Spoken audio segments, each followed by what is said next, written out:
겁에 질린 개가 더 크게 짖는 법이었습니다.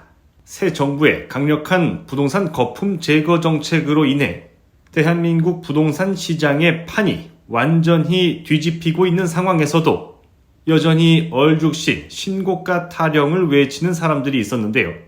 오늘은 심리학의 관점에서 부끄럽고 잘못된 우리의 지난날을 반면교사로 본보기로 50억 조교로 삼아 다시는 대한민국 부동산 시장에 영끌족이라는 세력이 등장하지 말아야 하는 이유에 대해 살펴보도록 하겠습니다.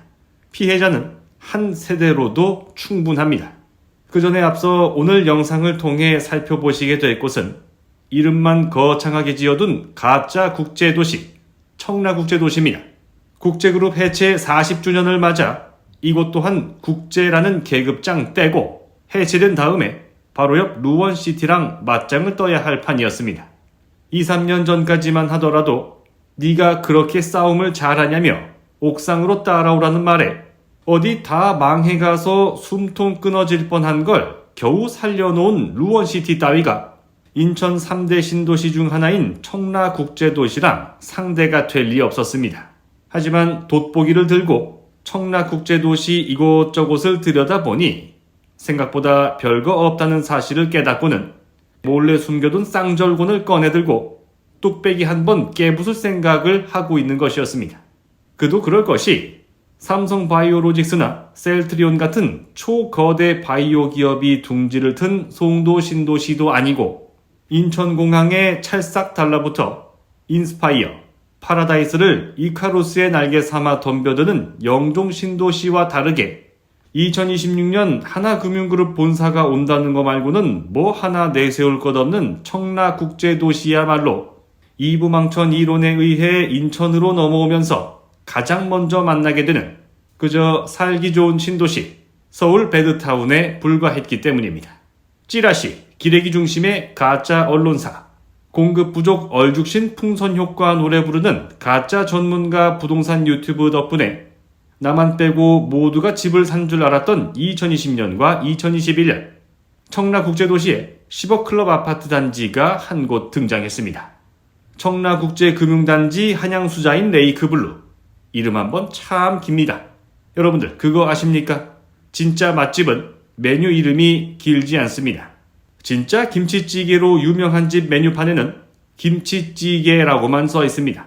하지만 돼지고기 김치찌개, 돼지고기 묵은지 김치찌개, 숙성 돼지고기 묵은지 김치찌개, 3대 비법 숙성 돼지고기 묵은지 김치찌개, 이런 식으로 자신이 없으면 혓바닥이 길어지는 법인데요.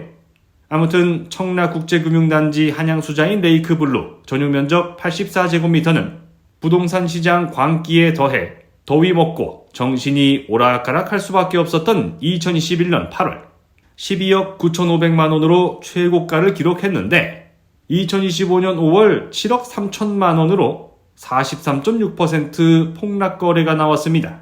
거의 반토막난 가격이라도 탈출은 지능순. 지금 빤스런하지 않으면 7월 이후부터는 빤스까지 벗겨져서 덜렁덜렁 더 추잡한 모습으로 빠져나와야 한다는 불안감이 엄습한 것으로 풀이됩니다. 그런데 아직도 똥오줌을 못 가리고 6억 대출 한도가 걸렸으니 6억 미만으로 대출받는 곳에 풍선 효과가 나타난다는 말 같지도 않은 뉴스 기사가 나오고 있었습니다. 대한민국 부동산 시장의 큰 형님, 서울 집값이 하락 전환했는데 수도권이 오를 거란 얘기를 그대로 믿으며 하락은 없을 것이다. 대한민국 부동산은 우상향. 그놈의 우상향이란 단어 하나만큼은 뇌 속에 고이 모셔두고 싶다는 것인데요. 우리는 여기서 스위스 출신의 미국 정신과 의사인 동시에 임종연구 분야의 대가로 꼽히는 퀴블러 로스 박사에 주목할 필요가 있습니다. 1969년 On Death and Dying, 굳이 직역하면 죽음과 죽어감이라는 책을 통해서 사람이 죽음을 받아들이는 과정을 총 5단계로 분류했는데요.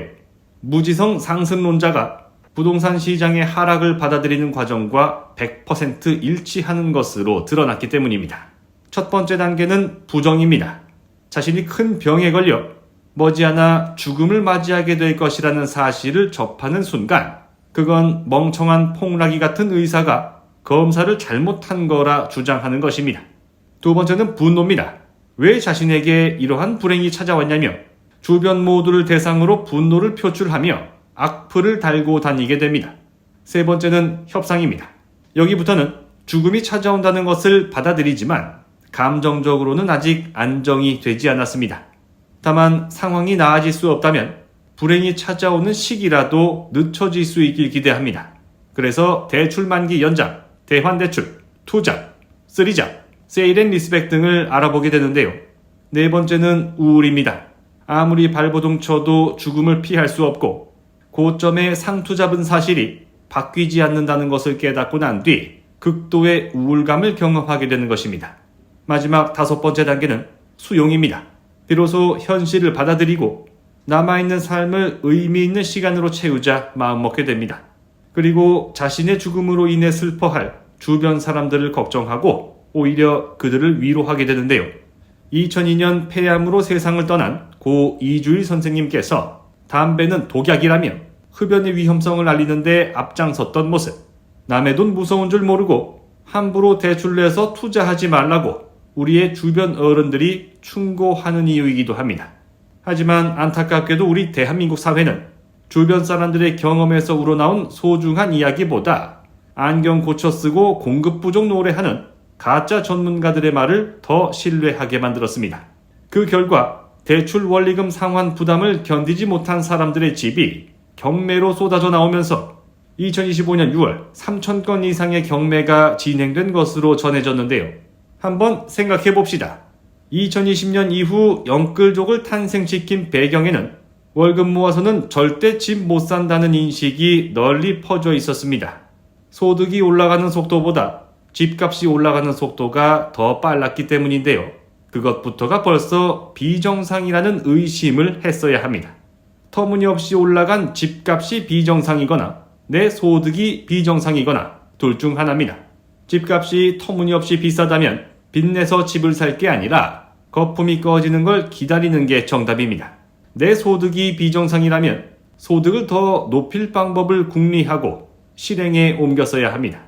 하지만 결국 선당후고 청무피사 개소리 짓거려가며 오늘이 제일 싸다는 싸다고 쳐맞을 소리로 동공지진을 유도한 다음 무리하게 대출받아 바가지 씌워 집 팔아먹고 그 빚을 갚느라 강제로 투잡 뛰어가며 소득을 올릴 수밖에 없도록 젊은 청년, 신혼부부들을 벼랑 끝으로 내몰았는데요.